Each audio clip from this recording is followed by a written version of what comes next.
Hey guys, welcome back to Ace Recaps. Today I'm going to be explaining a 2020 Russian sci-fi mystery thriller film titled Sputnik. The movie is set in the year 1983, during the last period of the Cold War. Konstantin Veshnyakov is on a space mission with his partner. The both of them are seen hurtling through space, on their way back to Earth on a space capsule. Everything seems to be going well, until their spacecraft starts trembling rigorously. Once things calm down, they spot something unusual through the window. The creature latches itself onto the carrier and the both of them come crashing down to Earth. A nearby villager spots them, and on checking up on his discovery, one of the astronauts is found unalived outside of the capsule and Konstantin has survived the crash but with a traumatic head injury. We are then introduced to the protagonist of the film, Tatiana Klimova. She's a psychiatrist who's on trial for her practices. She's approached by Colonel Semiradov from the military and is convinced to travel to the outskirts of the country to examine the surviving astronaut. As they get there, Tatiana is taken to a secret room, where we watch Konstantin being interviewed by a fellow scientist. He's been kept in a room with armored glass and hasn't been allowed to leave or visit his family for over a month. He considers himself to be a hero of the country and yet he's being treated in such a bad manner. He explains that he has no recollection of what happened during the landing procedure. He remembers every other detail except for the events that took place after they crossed into the Earth's atmosphere, indicating some form of PTSD. Tatiana is skeptical, but is shown to her room at the camp to rest for the night. She's the only woman at the military base, but is more than capable of handling herself even being surrounded by so many men. That night, she goes for a jog but is intercepted by one of the criminals working there. She is saved just in the nick of time by a soldier. A few hours later, she's once again brought back to the room. As Konstantin is asleep, soldiers go in there and barricade the premises while Tatiana is made to watch. Konstantin falls to the ground and starts puking out a weird substance. This seems to be an alien parasite brought back from space and has made its home inside of the astronaut. It crawls its slimy body out and is seen just waddling around the room. Tatiana goes in for further examination and the weird creature tries to attack her. After the incident, the woman seems to be terrified, but is adamant of fulfilling her task to save the hero of her country. The colonel explains their findings to her. The creature has established some kind of bond with Konstantin and is using his body as a spacesuit. On its first night on Earth, it attacked and killed a medical examiner after which he was barricaded in the room. The both of them seem to be benefiting each other as Konstantin seems to be stronger than ever and it has also given him super healing properties. That is how he survived despite his traumatic head injury during the crash and he managed to recover in just 2 days. Konstantin has no idea that the creature resides within him as it releases chemicals in his body every night before crawling out his body, making him forget the entire ordeal. The scientists tried their best to separate the both of them, but this causes him to lose vitals very quickly. Meaning that they both need each other to survive. When inside his body, the creature shrinks to 30% of its actual size and sits just above his stomach just like the massive creature living in my pants. The alien comes out every night at around the same time and it's now the duty of Tatiana to help separate them as the military has run out of options. The next day, she goes through all the available footage and documents as it is now her turn to try and come up with a solution. On interviewing the man, she manages to upset him by stating that he's not a hero for abandoning his child and walks out the door. But ultimately, this was all just an experiment to test the man's stress levels. She requests the colonel to let Konstantin be free within the premises of the camp during the day as there's no point in imprisoning a hero. He is given a room with a TV and manages to move the cables around to get to the news channel.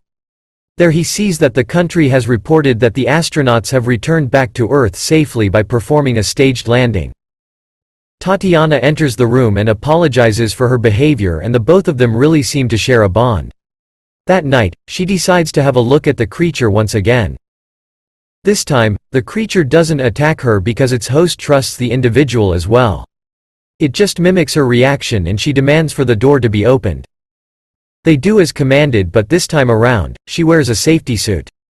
As she gets in the chamber, she gives the alien a toy to play with. It curls around it, but unfortunately Tatiana slips on the slime. The both of them are suddenly spooked and the creature grabs onto her leg. It tries to eat her, but she's luckily dragged out by the soldiers just in the nick of time. The colonel then walks up to the glass and the alien stands up straight looking him in the eye, suggesting some bad blood between the two. After the experience, Tatiana comes up with the conclusion that both the alien and its host share one mind. It's using his body as a cocoon, and once it's done evolving, it will shed its host and walk away. She suggests taking him to Moscow for urgent treatment as she'd need specialized equipment to save the astronaut. The colonel scoffs at this and says that the central government has already given the order to kill the poor man as he's too much a flight risk. He respects other people like him and has made it his duty to do everything in his power to save the hero, even if it means disobeying orders and losing his job. He seems like a respectable man, doesn't he? The following evening, when she goes through the footage once again, she finds some part of it missing. When questioning her colleague, he tries to brush it off, but she's smarter than that. She figures out that the military are feeding the alien something because every night, after his nap, Konstantin is stronger than ever. She forces him to tell her the truth, so he decides to just show her. That night, Konstantin is given his sleep meds and he passes out. Tatiana hides in the trunk of her colleague's jeep and they drive into a secured facility where she's given night vision goggles. The soldiers grab a man out of their truck and put him in a confined space. A door is opened and the alien comes crawling out slowly. The man screams in fear and the alien just tackles him and rips his head off. Watching this, Tatiana pukes in horror. Her colleague claims that they tried feeding it everything from lab rats to pigs, but nothing worked. The creature feeds on a human's fear, and so they let the prisoners watch as the creature comes to have its meal. The more the person is terrified, the more strength the alien gains, and the colonel plans to harness its power and turn it into a weapon to be used in the war. The next day, Tatiana and Konstantin go for a jog around the camp where she tells him the truth about whatever's going on. He doesn't seem to be surprised as he already knows about it but has been keeping it a secret because that's his only way out of the camp. They part ways and decide to meet that night. After feeding him his meds, the doctors leave and Konstantin pukes out the pill. He invites the woman outside who's standing guard and mixes the pill in her drink. Once he's done seducing her, she passes out and he sneaks out the room. He meets Tatiana as planned and they both escape the surveillance system by distracting the guard on duty and head off to a secret room. There, he shows her all the people that have been unalived, including his partner. He tells her the truth about how he's known all along. The creature and him think as one and they share the same brain. He sees and feels everything it does and doesn't want to get rid of it from his body as he believes it saved his life on his way back from space. Tatiana calls him a murderer and the both of them have a falling out. Once they go back to their rooms, Tatiana is called in to meet the colonel. He's figured out that she already knows about everything that's going on and the evil man explains his intentions on using the alien in the war to help Russia win. He says the people being fed to the creature are monsters and takes her to witness the event firsthand. The man who's on trial today forced himself on a 12-year-old girl and unalived her. As the creature gets closer, Tatiana rushes into the confined space to stop it from doing the dirty deed. She stands in between the creature and tries her best to not be scared. Konstantin also sees her through his eyes and tries his best to stop the alien from attacking. The prisoner crawls away but screams in fear when he reaches the end of the cell. The creature finally has what it needs and unalives the man in a second. The colonel explains to her how important it is to control Konstantin as it's their only way out of the war, and so she gets to work. As days go by, Tatiana figures out a way to free the alien from its host. On examining the other astronaut, she realizes that he had mild stages of cancer, which is why the creature did not choose him as his host. If they make Konstantin have the same symptoms, the alien will leave its body, giving them enough time to separate them and cure him, finally ending the wrath of the evil alien. She informs her colleague about her plans to sneak out of the camp along with Konstantin and treat him in Moscow.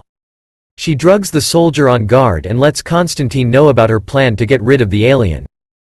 They work together to escape while her colleague finally decides to do the right thing by informing the officials of the activities going on in the camp. The pissed-off colonel walks in and unalives the poor scientist. Tatiana and Konstantin are surrounded by guards and they open fire. She gets shot in the arm and having no other option to escape with their lives, Konstantin injects himself with the serum. The creature crawls out of him and unalives all the soldiers present there. The both of them get into a truck and drive straight out the camp. Trying to save the lives of prisoners, she managed to unalive so many more innocent soldiers. Double standards, isn't it? As the colonel approaches the creature, it attacks him too. It's been a few hours on the road and Konstantin's condition seems to be getting worse by the minute. She realizes that there's not enough time to get him to a hospital and decides to surrender. The colonel and his men arrive soon after with the creature trapped in a box. The alien gains some of its strength back as it is close to its host.